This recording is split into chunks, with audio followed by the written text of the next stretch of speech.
দুই দিন আগে সাবান শেষ হয়ে প্রচুর ময়লা হচ্ছে মাথায়।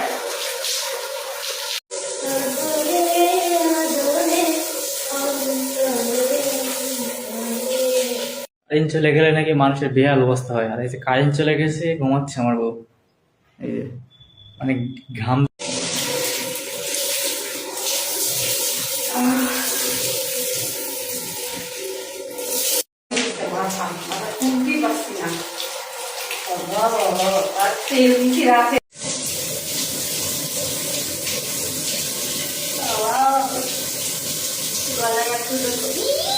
জান, হ্যাঁ বলো। আজকে যখন বাজারে যাবা না, হ্যাঁ। তখন আমার বাজার নিয়ে যাবা। আমার সঙ্গে বাজারে যেতে হবে? কি জিনিসটা বলো, আমি দেখি নিয়ে আসতে পারি। তুমি পারবে না, মেয়েদের জিনিস মেয়েরা চয়েস করে নিতে হয়, তুমি পারো না। আর তোমার চয়েস আমার পছন্দ হয় না, তুমি শুধু সবসময় ছোট বড় করে নিয়ে আসো, আমার পারফেক্ট হয় না। ও আচ্ছা, নিয়ে যাবা কি তাই বলো? আচ্ছা নিয়ে যাবো না, যাই না। সত্যি কথা তো? আর সত্যি কথা না। ঠিক আছে। এই জান, তুমি বেগুনের গায়ে তেল মারতেছো কেন? তুমি বুঝো না বেগুনের গায়ে কেন তেল মারছি? বেগুনের গায়ে তেল লেগে বেগুনটা স্লিপ করে দিচ্ছি, পিছলা করে দিচ্ছি, তাইলে কাজটা করতে সহজ হয়। বুঝলাম না তোমার কথা আমি।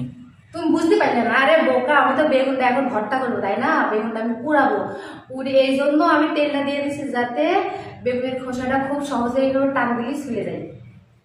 আমি মনে করছি অন্য কিছু করবা। কি মনে করছো? থাক, করছি, আমার মনে মধ্যেই থাক। আচ্ছা ঠিক আছে। ফুলা ছিঁড়ে গেছে। সে কি?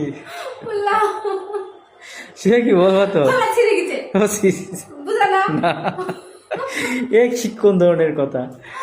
এটা কি? ছিঁড়ে গেছে কিন দাও। ওটা খায় না মাকে, তুমি যে বললা। ফুলা মানে বুঝলা না? না, আসো বুঝে দিচ্ছি। সে কি কথা বল আগে। তোমার প্র্যাকটিক্যালি শেখাইতে হবে, তোমার বললে তুমি বুঝবা না। তো শিখাও দিন নাও। আসো তাহলে আমার কাছে। নিয়া, তুমি রোজা আছো, বিস্কুট খাচ্ছ মানে? আরে বোকা, আমি রোজা নেই, মানে রোজা ছিলাম, ভাঙা পড়ে গেছে, এই জন্য আর রোজা থাকতে পারলাম না, এই জন্য বিস্কিট খাচ্ছে। ক্ষুধা লাগছে, কি করবো? তোর বাসায় তো রান্নাও নাই রুমে।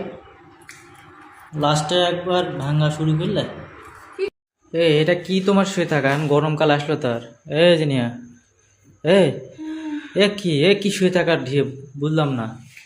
হ্যাঁ, কি শুয়ে থাকার শুয়ে থাকার স্টাইল হলো? এই পা দুটো হাঁটা করে দিয়ে শুয়ে বললা। কি ওঠো ওঠো ওঠো ওঠো, ভালো কিছু ওঠো ওঠো ওঠো, ভালো কিছু। দুই পায়ের মাঝখানে ঘামের গন্ধ, তাই চুলকানি হয়েছে।